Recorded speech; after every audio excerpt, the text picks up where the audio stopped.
Sa tuwing pinag-uusapan ng mga dinosaur, kadalasan iisa agad ang pumapasok sa isip ng karamihan. Siyempre, ang napakalaking T-Rex na madalas nating makita sa mga pelikula. Pero sa totoo lang, mas kakaiba at mas malawak pa talaga ang kwento ng mga nilalang na minsang namuno sa mundo. Sa mga hindi nakakaalam, may mga nabubuhay na nilalang ngayon na direktang kamag-anak ng mga dinosaur. Isa na rito ang bee hummingbird at ito ang pinakamaliit na ibon sa mundo. Napakagaan nito na halos hindi mo maramdaman kapag dumapo siya. Sa katunayan, hindi lang yan. Dahil itinuturing din ng mga scientist ang mga modernong ibon ngayon ay sila ang mga natirang nabubuhay na kamag-anakan ng mga dinosaur na nakaligtas matapos ang napakalaking extinction event milyon-milyong taon na ang nakalipas. Pero kung mayroon tayong pinakamaliit na kamag-anak ng dinosaur, natural lang din na itanong kung gaano naman kalaki ang pinakamalalaking dinosaur na nabuhay sa Earth. At dito nagsisimula ang isang napaka-interesting na misteryo. Hanggang ngayon wala pa ring maayos na pagkakasundo ang mga paleontologists kung alin ba talaga ang pinakamalaking dinosaur sa kasaysayan. Bawat bagong fossil kasi na nahuhukay ay maaring baguhin ang mga record na matagal nang pinaniniwalaan. Pero bago natin silipin ang mga higanteng ito, kailangan muna nating maunawaan kung paano ba sila naging kakaiba sa mga hayop na nakikita natin ngayon. Sa kasalukuyan, ang blue whale ang pinakamalaking hayop na nabubuhay sa planeta. Maari itong umabot ng higit sa 100 feet ang haba at tumimbang ng mahigit 100 tons. Ngunit nakatira ito sa karagatan kung saan tinutulungan ng tubig na buhati ng napakalaki nitong katawan. Ganun pa man ibang usapan kapag nasa lupa. Kung pagbabasehan natin ang mga hayop na naglalakad sa lupa ngayon, ang mga elepante ang kinikilalang pinakamalaki. Pero kung babalik tayo ng mahigit 60 million years ago, para silang maliliit lang na nilalang kumpara sa ilan sa mga dinosaur na minsang gumala sa planeta. Hindi pare-pareho ang laki ng mga dinosaur. May ilan na halos kasinlaki lamang ng manok, habang ang iba naman ay mas malaki pa sa maraming bahay na pinagpatong-patong. Ayon sa mga pag-aaral, namuhay ang mga dinosaur sa loob ng napakahabang yugto sa panahon na sumasaklaw sa Triassic, Jurassic at Cretaceous periods. Sa loob ng milyon-milyong taon na yon, unti-unti ring nagbago ang kanilang sizes, hugis at paraan ng pamumuhay. Kapansin-pansin din na hindi ang pinakamalalaking dinosaur ang pinakamapanganib na mga ngaso. Sa katunayan, karamihan sa mga tunay na higante ay mga herbivore o plant eaters.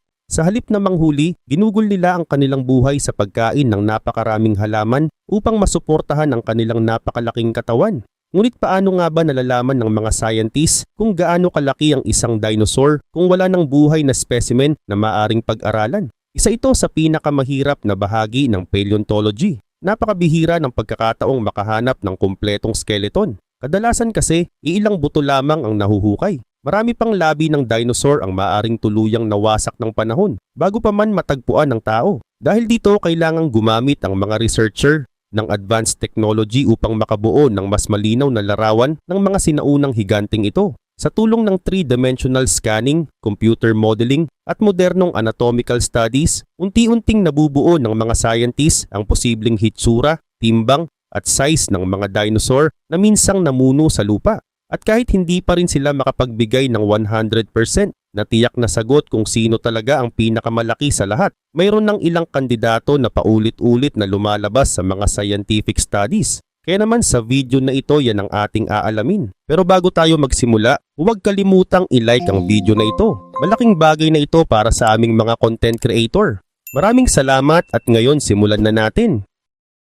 Number 5. Sauroposeidon. Kung ang sukatan ng pagiging higante ay taas, kakaunti lamang ang mga dinosaur na kayang makipagsabayan dito. Isipin mo ang isang nilalang na kayang abutin ang taas ng isang 6-story building nang hindi man lang tumatalon o umaakyat. Ganun katindi ang laki ng Sauroposeidon, isa siya sa pinakamataas na dinosaur na natuklasan ng mga scientist. At ang nakakatuwa pa rito, hindi agad nila naunawaan kung ano ang kanilang nahukay. Noong 1994 may mga fossil na natagpuan sa Oklahoma, Estados Unidos. Napakalalaki ng mga butong ito na noong una ay hindi agad pinaniwalaang mula ito sa isang hayop. May ilan pang nag-akalang bahagi lamang ito ng sinaunang puno na naging bato sa paglipas ng panahon.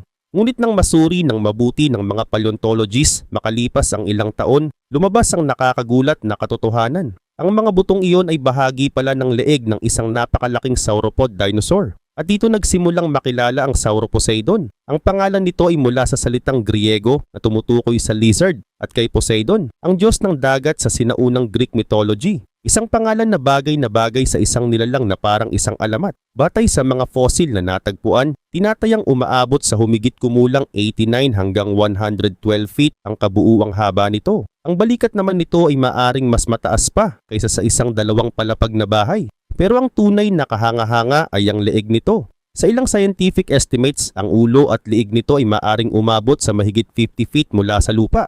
Dahil dito kabilang ang Sauroposeidon sa pinakamataas na hayop na naglakad sa Earth. Gayunpaman, may isang maling akala na madalas makita sa mga lumang ilustrasyon. Noon ipinapakita ang mga sauropod na nakataas ng diretso ang kanilang leeg na parang giraffe. Ngunit ayon sa maraming modernong pag-aaral, posible na mas madalas nilang inilalagay ang kanilang leeg ng pahaba o bahagyang nakataas lamang. Mas praktikal ito para sa kanilang katawan at hindi gaanong mabigat para sa kanilang circulatory system. Kahit ganoon, sapat pa rin ang haba ng kanilang leeg upang maabot ang mga dahon na hindi kayang abutin ng karamihan sa ibang herbivore noong panahong iyon. Isa pang nakakagulat na detalye ay ang disenyo ng kanilang katawan. Maraming scientists ang naniniwalang meron silang sistema ng air sacs na kahawig ng matatagpuan sa mga modernong ibon. Ang mga espasyong ito sa loob ng katawan at ilang buto ay nakatutulong upang maging mas magaan sila kaysa sa inaakala ng karamihan. Sa madaling salita, kahit napakalaki nila, hindi sila puro solidong laman at buto mula ulo hanggang buntot. Dahil dito, mas nagiging posible kung paano nila nadadala ang napakalaking sukat ng kanilang katawan araw-araw. Sa kabila ng size nila, hindi sila mga mangangaso. Ang Sauroposeidon ay isang herbivore na halos buong araw nila ay ginugol lang nila sa paghahanap at pagkain ng halaman. Tinatayang napakalaking dami ng vegetation ang kinakailangan nito araw-araw upang mapanatili ang enerhiya ng katawan. Malamang na gumagala ito sa mga sinaunang kagubatan, mga lugar na malapit sa ilog, latian, at mga baybayin na noon ay sagana sa malalaking halaman. At dahil sa laki nito, kakaunti lamang ang mga predator na may lakas ng loob na umatake sa isang ganap ng adult Sauroposeidon. Ngunit iba ang sitwasyon para sa mga batang miyembro ng kanilang species. Katulad ng maraming malalaking hayop ngayon, pinaniniwalaang ang mga mas batang Sauroposeidon ang kadalasang target ng mga carnivorous dinosaur na naghahanap ng mas madaling mabiktima. Ngayon, sa kabila ng lahat ng nalaman natin, marami pa ring misteryo ang bumabalot sa nilalang na ito. Hindi pa rin kumpleto ang fossil record nito, kaya naman di pa natin alam ang mga detalye tungkol sa paggalaw, bilis, at eksaktong timbang nito. Pero isang bagay ang malinaw. Kung sakaling nabuhay tayo noong panahon nito at makita natin itong lumalakad sa malayo, malamang na hindi natin agad maiisip na isa itong hayop. Mas malamang na mapagkamalan natin itong isang gumagalaw na bundok. Ngunit kahit kahanga-hanga ang laki ng Sauroposeidon, hindi pa rito nagtatapos ang listahan natin. Dahil ang susunod na higante ay mas mahaba pa, halos kasing haba ng dalawang city bus na magkadugtong. Number 4, Dreadnoughtus. Kung ang kaninang dinosaur ay kilala dahil sa napakataas nitong leeg, ang susunod naman ay isang tunay na dambuhala pagdating sa bigat at lakas. Sa katunayan, ang pangalan pa lang nito ay parang warning na, Dreadnoughtus. Ang ibig sabihin nito ay walang kinatatakutan. At kung makita mo ang laki nito ng personal, maiintindihan mo agad kung bakit ganoon ang ipinangalan dito ng mga scientist. Natuklasan ang mga fossil nito sa Patagonia, Argentina, isang rehiyong matagal nang kilala sa paghuhukay ng ilan sa pinakamalalaking dinosaur na nabuhay sa planeta. Nang matagpuan ng research team ang mga labi nito, agad nilang napansin na kakaiba ang preservation ng skeleton. Hindi ito basta ilang pirasong buto lamang. Malaking bahagi ng katawan nito ang na-recover, dahilan upang maging isa ito sa pinakakumpletong giant titanosaur fossils na natuklasan hanggang ngayon. Batay sa mga pag-aaral, umaabot sa humigit kumulang 85 feet ang haba ng katawan nito. Ang leeg naman ay umaabot ng halos 36 feet, habang ang buntot nito ay halos kasing haba ng isang maliit na bus. Ngunit may mas nakakagulat pang detalye. Naniniwala ang maraming paleontologist na ang individual na natagpuan ay hindi pa ganap na adult noong ito ay namatay. Sa madaling salita, posible pang mas lumaki ang Dreadnoughtus kung nabuhay pa ito ng mas matagal. Paano nila nalaman yun? Sinuri ng mga scientist ang istruktura ng mga buto nito. May mga bahagi ng skeleton na nagpapakita ng mga senyalis ng patuloy na paglaki. Ang ilang buto ay hindi pa ganap na nagsasara. Isang katangiang karaniwang nakikita sa mga batang hayop na patuloy pang lumalaki. Para itong teenager na hindi pa naaabot ang final height niya. Kaya kahit napakalaki na ng natagpuang specimen, may posibilidad na hindi pa iyon ang maximum size na kayang abutin ng species na ito. Dahil sa laki ng mga fossil at sa hirap ng lokasyon, inabot ng ilang taon bago tuluyang mahukay ang lahat ng labi nito. Isa itong napakahabang operasyon na nangangailangan ng mabusising trabaho upang hindi masira ang mahahalagang bahagi ng skeleton. Pagkatapos ng excavation, dinala ang mga fossil sa mga laboratorio para sa mas malalim na pagsusuri. Dito nagsimula ang isa sa pinakamalalaking debate sa modernong paleontology. Gaano nga ba talaga kabigat ang Dreadnoughtus? May mga unang estimate na nagsasabing maari itong umabot sa halos 60 metric tons. Ngunit kalaunan, kinwestiyon ng ibang researcher ang bilang na yun. May ilan na nagsabing mas magaan ito. May iba naman na nagsabing mas mabigat. Sa paglipas ng mga taon, iba't ibang scientific studies ang nagbigay ng magkakaibang resulta. Ang mas bagong analysis ay kadalasang naglalagay ng timbang nito sa paligid ng 48 hanggang 49 metric tons. Kahit alin pa ang eksaktong numero, isang bagay ang hindi pinagtatalunan. Isa ito sa pinakamabibigat na hayop na kailanman ay naglakad sa lupa. Para magkaroon tayo ng ideya sa laki nito, isipin mo ang maraming African elephant na pinagsama-sama ang timbang. Ganun kalapit ang bigat na pinag-uusapan natin. Pero sa kabila ng nakakatakot nitong laki, hindi ito isang mabangis na predator. Katulad ng ibang malalaking titanosaur, ang Dreadnoughtus ay isang herbivore. Buong araw itong naglalakbay sa sinaunang kagubatan habang kumakain ng napakaraming halaman upang masuportahan ang napakalaki nitong katawan. Ang mahabang leeg nito ay nagbibigay daan upang maabot ang malalawak na bahagi ng vegetation nang hindi na kailangang palipat-lipat ng madalas. Isa rin sa mga dahilan kung bakit mahalaga ang fossil na ito ay dahil nakatulong ito sa mga scientist na mas maintindihan kung paano gumagana ang katawan ng mga giant sauropod. Sa pamamagitan ng pag-aaral sa mga buto nito, mas napag-aaralan nila kung gaano kalakas ang skeleton ng mga higanting dinosaur, kung paano sila humihinga, gaano kataas ang blood pressure na kailangan upang makarating ang dugo sa kanilang ulo, at kung gaano karaming pagkain ang kinakailangan nila araw-araw. May isa pang misteryo na bumabalot sa kanilang pagkamatay. Batay sa kondisyon ng mga fossil, may mga scientist na naniniwalang maaring nasawi ang mga ito sa isang biglaang sakuna sa kapaligiran. Posibleng isang napakalakas na pagbaha ang mabilis na nagtabon sa kanilang katawan ng putik at sediment. Kung totoo iyon rin ang dahilan kung bakit napakaganda ng preservation ng kanilang mga labi matapos ang milyon-milyong taon. At dahil sa pambihirang pagkakadiskubre na ito, mas malinaw nating nakikita ngayon kung gaano kalaki ang maaaring maabot ng mga dinosaur noong huling bahagi ng Cretaceous period. Ngunit kahit kahanga-hanga ang Dreadnoughtus, hindi pa rin ito ang pinakamalaking higanteng makikita natin sa listahang ito. Dahil ang susunod na dinosaur ay kabilang sa mga nilalang na muling nagpasiklab ng debate tungkol sa tunay na hari ng mga prehistoric giants. Number 3, Patagotitan. May mga discovery na bunga ng maraming taon ng paghahanap at mayroon ding mga discovery na nangyari dahil lamang sa isang simpleng aksidente. Ganito nagsimula ang kwento ng Patagotitan. Sa malawak na kapatagan ng Patagonia sa Argentina, may mga higanting butong biglang napansin sa isang ranch. Nang ipaalam ito sa mga paleontologist, nagsimula ang isa sa pinakamahalagang dinosaur excavations sa modernong panahon. Habang lumalalim ang paghuhukay, mas lalong naging malinaw na hindi ordinaryong dinosaur ang kanilang natagpuan. Daan-daang fossil ang lumitaw mula sa lupa. May mga buto ng ilang magkakaibang individual. May mga ngipin din ng mga carnivorous dinosaur na posibleng gumagala sa parehong ecosystem noon. Ngunit ang pinakaimportanting natuklasan ay ang mga labi ng isang napakalaking titanosaur na hindi pa kailanman nailalarawan ng science. Dito isinilang ang pangalang Patagotitan. Mula ito sa salitang Patagonia at Titan, ang mga higanteng nilalang sa sinaunang mitolohiyang Griego. At para sa maraming scientist, bagay na bagay ang pangalan. Noong unang lumabas ang balita tungkol dito, mabilis itong naging sentro ng atensyon ng buong mundo. Kahit hindi pa kumpleto ang pagsusuri sa lahat ng fossil, malinaw na agad na isa itong seryosong kandidato para sa titulong pinakamalaking dinosaur na natuklasan. Ang ilan sa mga unang estimate ay nagmungkahi na maaaring lumampas ito sa haba ng isang blue whale.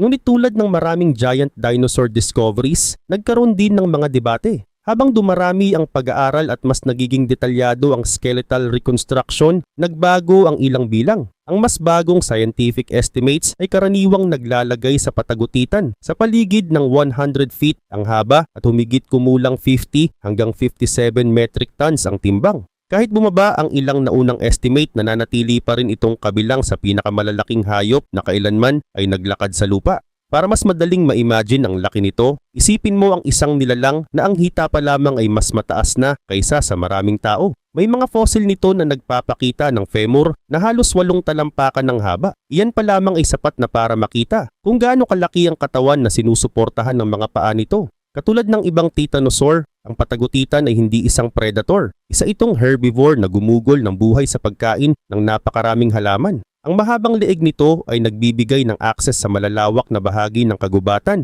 nang hindi kinakailangang gumalaw ng sobra. Noong panahon nito, ibang-iba ang hitsura ng Patagonia kumpara ngayon. Sa halip ng mga tuyong kapatagan na kilala natin sa kasalukuyan, maraming bahagi nito noon ang may mas luntiang kapaligiran, may mga ilog, kagubatan at sapat na vegetasyon upang suportahan ang mga higanting hayop na tulad nito. Isa rin sa mga dahilan kung bakit mahalaga ang patagutitan ay ang dami ng fossil na natagpuan mula sa parehong lugar. Hindi ito isang buto lamang o isang bahagi ng skeleton. Ang lawak ng mga labi na natagpuan ay nagbigay sa mga researcher ng mas malinaw na larawan kung paano talaga nabubuhay ang mga giant titanosaurs. Gayunpaman, may nananatiling misteryo. Bakit maraming individual ang natagpuan sa iisang lugar? May isang teorya na nagsasabing maaring nagkaroon ng serye ng malalakas na pagbaha na naglibing sa kanilang mga katawan sa magkakaibang panahon. May isa namang posibilidad na may dating water source sa lugar na iyon. Kung natuyo ang pinagkukunan ng tubig dahil sa matinding pagbabago ng klima o matagal na tagtuyot, maaring paulit-ulit na bumalik doon ang mga dinosaur hanggang sa sila ay mamatay. Hanggang ngayon wala pang ganap na kasagutan. Ngunit anuman ang totoong nangyari, ang resulta ay isa sa pinakamahalagang fossil sites sa kasaysayan ng paleontology. At dahil sa patagutitan, mas lumakas pa ang debate tungkol sa tunay na pinakamalaking dinosaur na nabuhay sa Earth. Pero kahit napakalaki nito, hindi pa rin tayo nasa tuktok ng listahan. Dahil ang susunod na higante ay isa sa mga pinakakontrobersyal na pangalan sa mundo ng dinosaur research. Isang nilalang na sa tuwing may bagong fossil na nahuhukay. Muling binubuksan ang tanong kung sino ba talaga ang pinakamalaking hayop na lumakad sa lupa. Number 2, Puertasaurus. Paano kung sabihin kong may dinosaur na maaring may dibdib na mas malapad pa kaysa sa isang classroom? Hindi ito exaggeration. Ito ang dahilan kung bakit hanggang ngayon ay isa pa rin sa pinakakamangha-manghang misteryo ng paleontology ang Puertasaurus. Ang mas nakakagulat pa, hindi ito nakilala dahil sa isang kumpletong skeleton. Sa katunayan, napakakaunti lamang ng fossil na natagpuan mula rito. Ilang vertebrae lamang ang na-recover ng mga scientists sa Patagonia, Argentina. Para sa karamihan ng tao, parang imposibleng makabuo ng larawan ng isang buong dinosaur mula sa iilang buto lamang. Pero para sa mga paleontologists, ang bawat vertebra ay parang piraso ng blueprint. Sa pamamagitan ng paghahambing sa iba pang titanosaur fossils, unti-unti nilang nabuo ang posibleng hitsura ng isa sa pinakamalalaking hayop na nabuhay sa Earth. Pinangalanan itong Puertasaurus bilang pagkilala sa mga researcher na tumulong sa pagdiskubre at pag-aaral ng mga labi nito. At habang lumalalim ang pagsusuri, mas lumalabas kung gaano ito kaiba sa ibang giant sauropods. Isa sa pinakamahalagang natagpuan ay isang napakalaking vertebra mula sa likod nito. Hanggang ngayon kabilang ito sa pinakamalalapad na vertebra na natuklasan sa anumang sauropod dinosaur. Dahil dito, maraming scientist ang naniniwalang may napakalawak na ribcage ang Puertasaurus. Sa madaling salita, hindi lamang ito mahaba o matangkad, napakalapad din ng buong katawan nito. Batay sa iba't ibang scientific estimates, maaring umabot sa halos 100 feet o higit pa ang haba nito. May ilang mas agresibong estimate pa noong nakaraan, ngunit karamihan sa mga modernong pag-aaral ay mas maingat sa pagbibigay ng eksaktong numero dahil kulang pa rin ang fossil evidence. Ito ang dahilan kung bakit madalas lumalabas ang pangalan ng Puertasaurus sa mga debate tungkol sa pinakamalaking dinosaur sa kasaysayan. Hindi dahil tiyak na ito ang numero 1, kundi dahil napakalaki ng potensyal nito base sa limitadong fossil na natagpuan. Kung tama ang ilang reconstruction, maaring isa ito sa may pinakamalaking torso na nakita sa anumang land animal. Isipin mo na lamang ang isang nilalang na may katawan na halos kasinlapad ng isang maliit na silid-aralan. At ang lahat ng iyon ay sinusuportahan ng 4 na paa na kailangang magdala ng 10-10 toneladang bigat araw-araw. Katulad ng ibang titanosaurs, herbivore rin ng Puertasaurus. Hindi ito nangangaso. Sa halip ginugol nito ang buhay sa pagkain ng napakalaking dami ng vegetation upang masuportahan ang napakalaking metabolismo ng katawan nito. Pinaniniwalaang namuhay ito sa mga luntiyang kagubatan ng late Cretaceous Patagonia, isang mundong ibang-iba sa nakikita natin ngayon. Nung panahong iyon mas mainit at mas mahalumigmig ang klima. Maraming kagubatan, ilog at masaganang halaman na nagsilbing pangunahing pinagkukunan ng pagkain ng mga higanteng sauropod.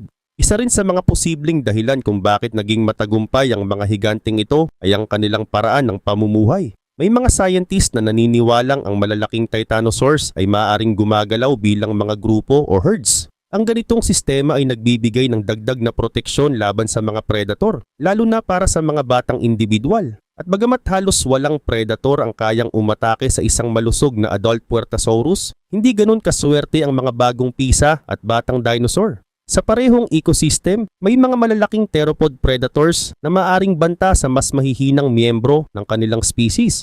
Ngunit kapag ganap ng lumaki ang Puertasaurus, ang laki nito mismo ang nagsisilbing depensa. Hindi nito kailangang tumakbo ng mabilis, hindi nito kailangang manghuli. Minsan sapat na ang pagiging napakalaki upang walang gustong sumubok na umatake.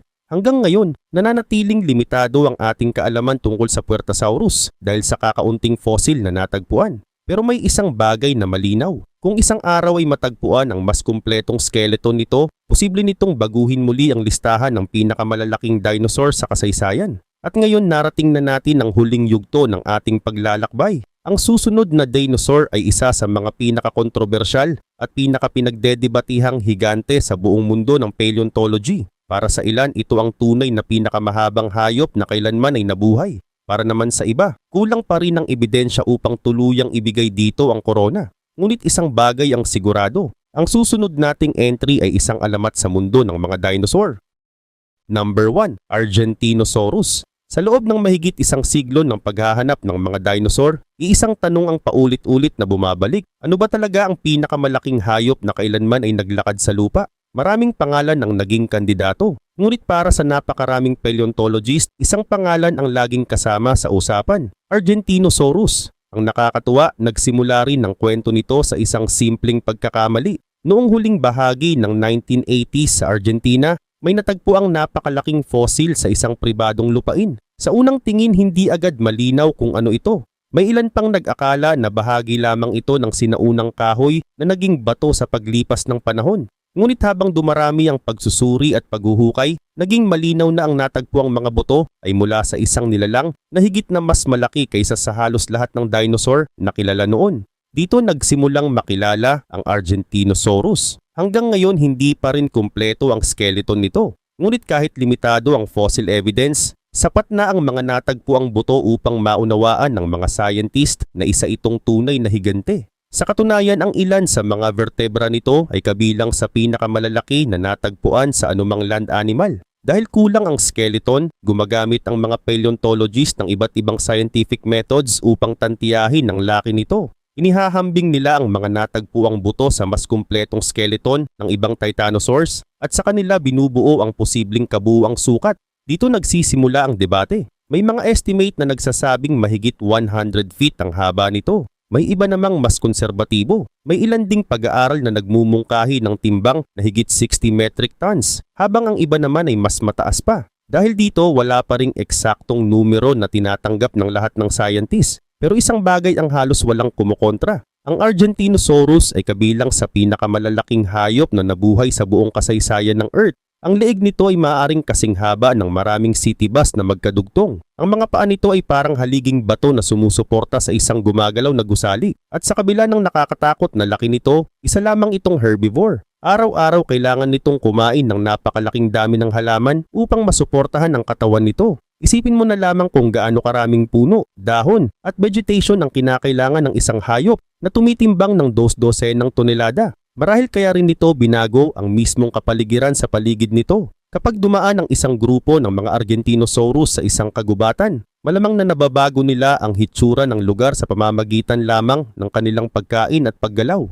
Ngunit kahit ang isang higanteng tulad nito ay hindi lubos na ligtas, may ebidensya na nagpapakita na ang ilan sa pinakamalalaking theropod predators sa South America ay maaring umatake sa mga batang Argentinosaurus o sa mga mahina at nasugatang miyembro ng kanilang species. Hindi man sila madaling mabiktima, hindi rin sila ganap na hindi matatalo. At may isa pang kahinaan ang pagiging higante. Hindi ka makakatakbo ng mabilis. Batay sa mga biomechanical studies, pinaniniwala ang mabagal ang galaw ng Argentinosaurus kumpara sa karamihan ng mas maliliit na dinosaur. Ang laki nito ang nagsisilbing pangunahing depensa, hindi ang bilis. Ngunit sa loob ng milyon-milyong taon sapat na iyon. Nagtagumpay ang mga giant titanosaurs. Lumawak ang kanilang populasyon. Namayani sila sa mga sinaunang ecosystem at naging ilan sa pinakamatagumpay na malalaking hayop sa kasaysayan. Pagkatapos ay dumating ang katapusan. Humigit kumulang 66 million years ago, naganap ang isa sa pinakamalalaking extinction events na naranasan ng ating planeta. Ayon sa malawak na scientific consensus ngayon, isang napakalaking asteroid impact malapit sa kasalukuyang Mexico ang pangunahing dahilan ng sakunang ito. Sinundan ito ng matinding pagbabago sa klima, pagkawala ng sikat ng araw dahil sa alikabok sa atmosfera, pagbagsak ng food chains, at malawakang pagkamatay ng mga halaman at hayop.